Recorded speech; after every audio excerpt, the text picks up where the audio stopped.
Help me hit 7,000 subscribers. Support the video with a like and share your thoughts in the comments. I read everyone. Thank you. I never imagined that the quiet moments in my life would one day be shattered by a truth I wasn't ready to face. My name is Ethan, and back then I was 28, freshly married, and convinced that love was simple.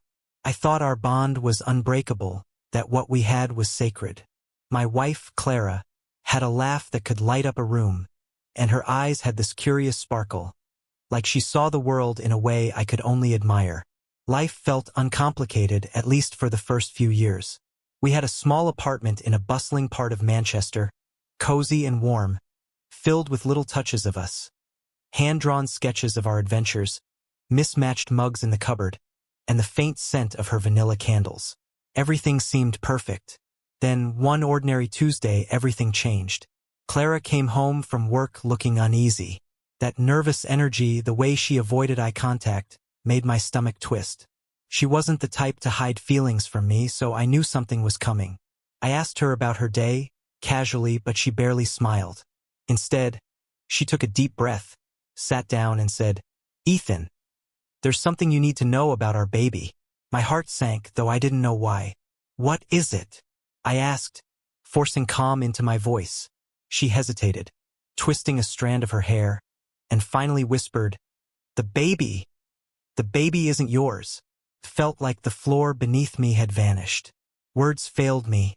I wanted to scream, to demand an explanation, to understand how this could happen. But all I could do was sit there, numb. For a long moment, we both just stared at each other. A silence heavier than any argument we'd ever had. My mind raced through every memory, every embrace, every night I had comforted her or played with the tiny hands of our child, Leo.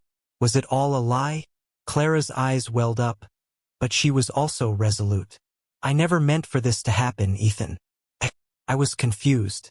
I made a mistake. Mistake. That word echoed in my head like a cruel joke. This wasn't just a betrayal of trust. It was a betrayal of everything I had believed about our life together.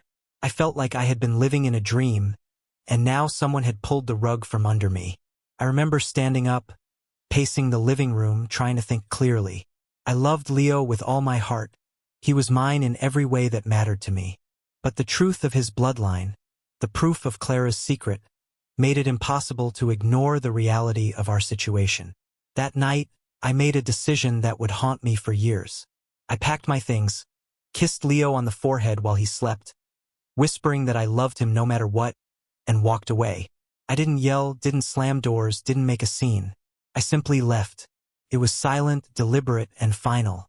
Every step I took away from that apartment felt like pulling a bandage off a wound I hadn't realized was still bleeding. Clara called, texted, begged, cried, but I couldn't go back. I couldn't live in a world where the person I trusted most had betrayed me so completely. I moved to Liverpool, found a small flat near the river, and tried to rebuild my life. I threw myself into work, into painting again, something I had loved but neglected during our marriage. I met new people, made friends who didn't know my past, who didn't carry the weight of betrayal I was trying to forget. Yet, every time I walked past a family in the park, saw a father laughing with his child, or caught a glimpse of a baby smiling, I felt that sharp, bitter pang of loss. Years passed, and I learned to live with the absence of Clara and Leo in my life. I told myself I was doing the right thing, protecting my heart from the pain I knew would never heal if I stayed. But there were nights, quiet and empty, when I wondered if I had been too harsh, too proud, too consumed by my own sense of justice to consider forgiveness. I had almost convinced myself that this was the final chapter of that part of my life when a rainy afternoon brought something unexpected. I was sitting in my favorite cafe, sketching the river, when my phone buzzed. A message from an unknown number, simple and precise. "Ethan, it's me, Clara. I need to talk. I want to see you." My hands froze. The cafe felt smaller, the chatter around me fading into the background. Years of anger, resentment, and unanswered questions rushed back like a tidal wave. I didn't know what I was feeling: shock, fear, hope, or disbelief. All I knew was that I hadn't expected to hear from her, not after everything. The message continued, "It's about Leo. I need you to hear the truth from me. Please." I stared at my phone, my chest tightening, my mind a whirlwind of possibilities. The years of silence, the choice to walk away, the nights of wondering if I had made the right decision. Everything converged into that single moment. I didn't reply immediately. I just sat there, staring at the screen, heart pounding, feeling the weight of the past and the uncertainty of what was about to unfold. For the first time in years, I realized that some stories weren't finished, that sometimes the past has a way of returning when you least expect it, demanding resolution. And just like that, the calm life I had built around quiet routines, painting, and distance from betrayal began to shift. I knew one thing with absolute certainty. This conversation with Clara would change everything again. I didn't sleep that night. My apartment felt colder than usual, though the heater hummed quietly in the corner. My mind replayed Clara's message over and over, each time twisting it in a different way. What could she possibly want after all these years?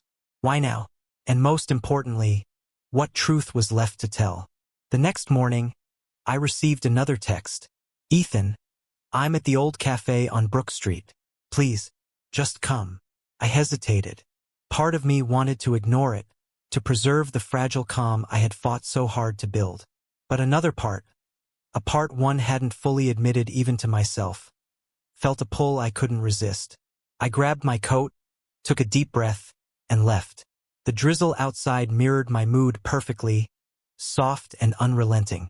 When I walked into the cafe, I saw her immediately. Clara was sitting at our old table by the window, rain streaking the glass behind her, hair slightly damp, eyes wide with something I couldn't quite place. Regret, fear, hope, or maybe all of it. She looked smaller somehow, fragile in a way I hadn't noticed before.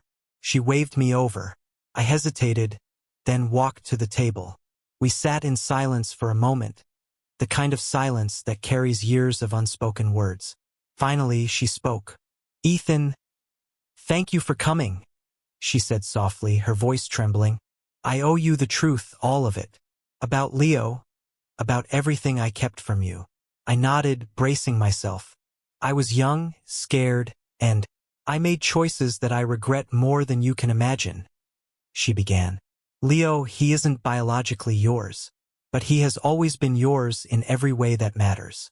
I didn't realize how much you had loved him, cared for him, until I saw how far I'd pushed you away." I blinked, caught off guard. Her words were meant to soothe, but all I could feel was the residual ache of years spent wondering if I had been enough. "I came back because I need closure, Ethan. I need you to know that I made mistakes. I wasn't fair to you, to Leo, or to myself. And I can't undo the past, but I wanted you to hear it directly from me," she said, her voice cracking at the edges. For a long time, I said nothing. I looked at her, at the familiar curve of her smile that had once made my heart soar, and felt the complicated swirl of emotions. Anger, longing, pain, and yes, a small, reluctant warmth. "Clara," I finally said, my voice calm but steady. "You made choices and so did I. I walked away because I had to protect myself, and because I loved Leo too much to watch him become a source of more pain. I don't regret loving him. I don't regret leaving. But I can't pretend those years didn't scar me." She nodded, tears running down her cheeks. "I understand. I don't expect forgiveness. I don't even know if it's possible. I had to try." That moment, raw, quiet, filled with years of accumulated tension, shifted something inside me. I realized that closure doesn't always come with reconciliation. Sometimes it comes with understanding, with acknowledgement, with seeing the truth without needing to change the past. We talked for hours, carefully navigating the minefield of our shared history. I asked the questions I had held back for years. She answered honestly, without excuses. And somewhere in that exchange, I felt a subtle release, a letting go of the anger that had quietly lived inside me for too long. By the time we left the cafe, the rain had stopped. The clouds parted, letting in weak sunlight that glinted on the wet streets. I felt strangely lighter, though I wasn't naive enough to think everything was magically fixed. Life doesn't offer tidy resolutions, but it does offer clarity if you're willing to see it. We parted with a silent understanding, not a return to what once was, but a mutual acknowledgement that the past, however painful, had shaped who we had become. I realized that walking away years ago had been the act of love I needed to give myself, even if it had felt devastating at the time.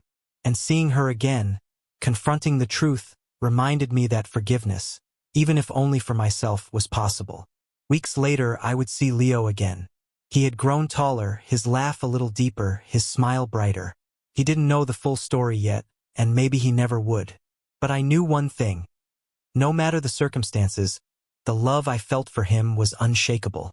Blood didn't define it. Time didn't diminish it.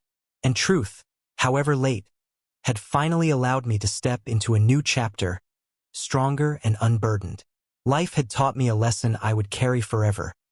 Sometimes walking away isn't surrender, and sometimes facing the truth, even years later, is the only way to reclaim yourself. And as I watched Leo run across the park, chasing butterflies in the afternoon sun, I smiled for the first time in years, knowing that some stories, even those scarred by betrayal, could still find their quiet, unspoken peace.